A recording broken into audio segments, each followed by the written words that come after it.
दोस्तों हमारे पास में बेंडिंग मशीन का मोटर है। लोकल बेंडिंग मशीन हमने परचेज कर ली थी और इतनी जल्दी ही इसमें दिक्कत आ गई। तो अभी देखते हैं इसमें क्या दिक्कत है। चल दबा मोटर। दोस्तों मोटर की हमने ब्रेक भी खोल ली है क्योंकि वो ब्रेक चिपकी हुई थी, तो हमने सोचा कि ब्रेक की वजह से करा, लेकिन अभी मोटर में भी बहुत आवाज़ आ रही है। कंफर्म करने के लिए इसको खोल के फिर भी हमें देखना पड़ेगा जला है या नहीं। तो इसको हम खोल लेते हैं। जब तक इसकी वाइंडिंग खुद चेक ना कर ले तब तक हम इसको फूका हुआ जला हुआ डिक्लेयर नहीं कर सकते हैं, क्योंकि हो सकता है कुछ और प्रॉब्लम निकल जाए। तो उसके लिए हमें इसको खोलना ज़रूरी। तो सारा का सारा प्रोसेस हम आपको दोबारा से दिखा रहे हैं। वहाँ पे हमने ब्रेक खोल लिया था, लेकिन सिर्फ 3 बोल्ट खोलने पड़ते हैं ब्रेक को खोलने के लिए। तो दोबारा से हम खोल के दिखा देते हैं। अब यहाँ से ये हमने ब्रेक की जो मैग्नेट कॉइल है तो वो इसमें से रिमूव कर दी है। और अब यहाँ पे इसका जो एक यहाँ पे गियर हब भी होता है इसमें, और जो लाइनर है इसके अंदर गियर हब होता है पहले। उसके पास में ये सर्क्लिप लगे रहते हैं। ये बाहर की तरफ भी रहता है सर्क्लिप और अंदर की तरफ भी रहता है। तो ये सब हमें हटाने पड़ेंगे। तो अभी हम पुल्ली भी निकाल लेते हैं इधर से। अगर ये नहीं निकल रहा है अभी तो इसको छोड़ देते हैं, अभी पुल्ली निकाल लेते हैं तो एक तरफ से, क्योंकि हम फिर इसको बाहर निकाल सकते हैं आसानी से। ये पुल्ली निकालने के बाद में हम पीछे की तरफ से इसका रोटर निकाल सकते हैं। दोनों तरफ के हमें प्लेट तो खोलनी पड़ेगी ज़रूर। तो प्लेट हम ये खोल करके और इसमें से इसका रोटर बाहर निकाल लेंगे। उसमें हमें फिर बैरिंग का पता लग जाएगा कि हमें बैरिंग हमारे बिल्कुल ठीक है या नहीं, क्योंकि कभी कभी बैरिंग की वजह से भी दिक्कत आ जाती है। क्योंकि कभी कभी स्मूथली चलने लगता है, लेकिन बीच बीच में कभी कभी जब उसकी जो बॉल होती है वो टूट जाती है तो कभी कभी वो अटक जाती है और बहुत बुरी फंस जाती है। तो यहाँ पे ये एक इसका बिल्कुल सही चल रहा है, लेकिन एक यहाँ पे फंस के चल रहा है, तो कभी घूम जाता है कभी नहीं घूमता है। तो ये बैरिंग हमें बिल्कुल निकाल के देखना पड़ेगा। और वाइंडिंग पर भी हम नज़र मार लेते हैं। तो वाइंडिंग अगर इसमें जली हुई दिखाई देगी तभी हम इसको रिवाइंड के लिए भेजेंगे। तो अभी बिल्कुल ये वाइंडिंग सही है, इसमें कोई ऐसी दिक्कत हमें नज़र नहीं आ रही है। तो इसमें कुछ रगड़ का निशान है, वो बैरिंग की वजह से ही है, क्योंकि रोटर यहाँ पे स्टेटर में इसमें रगड़ के चला है। तो अभी ये वाइंडिंग बिल्कुल ठीक लग रही है। बाकी हम इसको बैरिंग चेंज करके एक बार डाल के देखते हैं, हमें क्लियर हो जाएगा कि ये वाइंडिंग सही है या नहीं है। वैसे देखने में बिल्कुल सही लग रही है, इसमें ऐसी कोई दिक्कत नज़र नहीं आ रही है। एकदम बिल्कुल न्यू वाइंडिंग है, क्योंकि मोटर न्यू है, मशीन भी न्यू है, लेकिन लोकल मशीनें हैं इनमें जो है ना बैरिंग भी लोकल डले हुए रहते हैं, तो इसलिए जल्दी दिक्कत आती है। ये हैवी यूजेज के लिए नहीं है बिल्कुल भी, नॉर्मल यूज़ के लिए किसी छोटे प्रोजेक्ट पे वहाँ पे ये चल जाती है। लेकिन कहीं पे बड़ी बिल्डिंग बन रही है और फास्ट काम चल रहा है, तेज़ी से चल रहा है, तो वहाँ पे इनको लेना तो एक बहुत बड़ी गलती हो जाती है, जो हमने भी कर दी है। तो इसमें से अब इसको बिल्कुल यहाँ से रिमूव करना पड़ेगा, नहीं तो कवर नहीं हटेगा और बैरिंग नहीं निकल पाएगा। तो वैसे तो ये लाइनर इसके ऊपर से आसानी से निकल जाता है, लेकिन अभी ये इसमें कुछ फंसा हुआ है थोड़ा। इसको भी हमें फ्री करके जब डालते टाइम ये ध्यान रखना पड़ेगा कि ये बिल्कुल एकदम फ्री रहे, आगे पीछे आसानी से हो जाना चाहिए। तो यहाँ पे हमारे पास में पुल्लर भी है, लेकिन पुल्लर यहाँ पे लगता नहीं है आसानी से। तो कैसे भी करके हमें इसको बैरिंग को भी निकालना है। बैरिंग में पुल्लर लग गया है तो पुल्लर से हम आसानी से इसको खींच सकते हैं। और ये बैरिंग देख लेते हैं कि कितने नंबर का है, फिर हम इसको यहाँ पे नया रिप्लेस कर देंगे। तो ये आप देख सकते हैं यहाँ पे ये 6306 नंबर का बैरिंग है। तो इसको हम यहाँ पे रिप्लेस करेंगे इसमें, और इसको फिर फिट करना शुरू करेंगे। ये हम यहीं ब्रेक से शुरू करते हैं। 4 स्प्रिंग इसमें डालते हैं।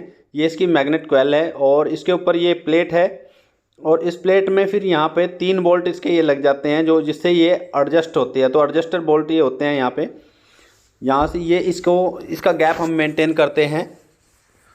तो इस तरह से ये फिट हो जाती है। और इसके बाद में रेक्टिफायर में आपको हम बता देते हैं कि इसमें जो प्लस माइनस के, माइनस है ये प्लस है, इसमें लगते हैं यहाँ पे कोई जो हमारी मैग्नेट कॉइल है उसके तार।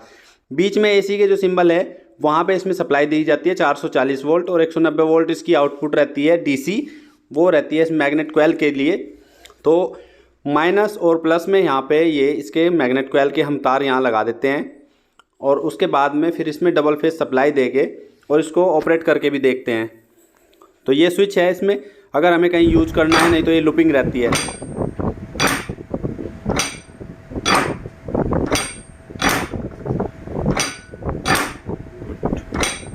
तो मैग्नेट कॉइल ठीक है इसकी, इसका रेक्टिफायर ख़राब था वो हमने चेंज कर दिया है।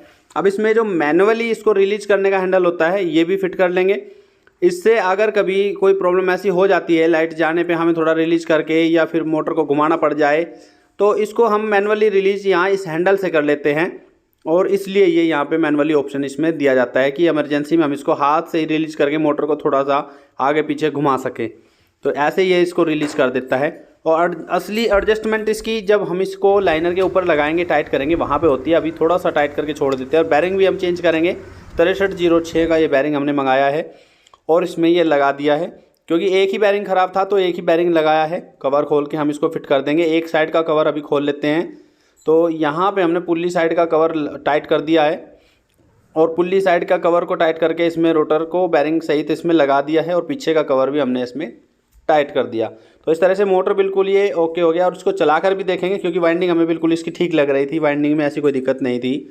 और हाथ से इसको घुमाकर भी देखते हैं, अभी कहीं फंस भी नहीं रहा, कोई आवाज़ नहीं आ रही है।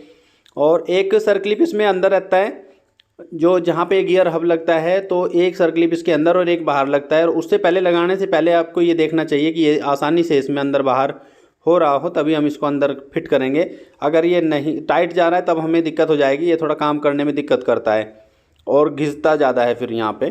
तो इस तरह से ये हम इसका सर्कलिप बाहर का भी लगा देते हैं और अंदर का भी। और ये लाइनर बिल्कुल एकदम थोड़ा सा एमरी पेपर मार के बिल्कुल साफ़ करके, एकदम इसमें चिकनाई ज़्यादा ना रहे, थोड़ा रफ़ करके इसको लगाएंगे। और ये मैग्नेट कॉइल इसमें 3 बोल्ट इसमें लगते हैं। और असली एडजस्टिंग हमने आपको बताया था यहीं पे हम करेंगे। इसके आधा mm के लगभग गैप इसके चारों तरफ रहना चाहिए और उसी में ये बिल्कुल एकदम परफेक्ट काम करती है। और इसको एडजस्ट करने के लिए हम जो हमारे पास में हेक्सा ब्लेड होता है उसका यूज़ हम कर लेते हैं। पहले थोड़ा टाइट करके इसके चारों तरफ से, और इसको फिर थोड़ा थोड़ा रिलीज करते हैं, इतना जितना कि एक ब्लेड इसमें जाने का गैप रह जाए, उतने में हम इसको सेट कर देते हैं। तो आप ये देख सकते हैं। और इस तरह से फिर जब ये बिल्कुल फिट हो जाता है तो हम इसे चला कर देखेंगे। उसमें रेक्टिफायर हमें लगाना पड़ेगा। तो अब रेक्टिफायर को हम मोटर के जो कनेक्शन कवर है उसी में हम इसको रख देंगे और हाथ से इसको चला के मैनुअली रिलीज करके मोटर को देख लेंगे क्या ये बिल्कुल सही काम कर रहा है, नहीं कर रहा है। मोटर हाथ से बिल्कुल वैसे नहीं घूमना चाहिए और मैनुअली रिलीज करने में एकदम फ्री घूमना चाहिए। तो अब इसके रेक्टिफायर के कनेक्शन हमने आपको बताए थे। माइनस और प्लस जो होते हैं वो मैग्नेट कॉइल के कनेक्शन है, और बीच में जो AC के सिंबल बने हुए हैं उसमें हमारा जो डबल फेज सप्लाई है 440 वोल्ट वो जाएगी। तो इसका फंक्शन रहता है 440 वोल्ट से 190 वोल्ट DC बनाकर मैग्नेट कॉइल को देना। तो DC वोल्ट 190 जब उसमें जाएंगे तो वो मैग्नेट बनाएगी, और मैग्नेट जब बनाती है तो उसमें जो एक प्लेट लगी रहती है मैग्नेट कॉइल के ऊपर, उसको वो अपनी तरफ खींचती है। हाँ हाँ बिल्कुल, नो डाउट। हाँ छोड़ दे। हाँ ठीक है, चल बिल्कुल रहना चाहिए एकदम। बंद कर दे।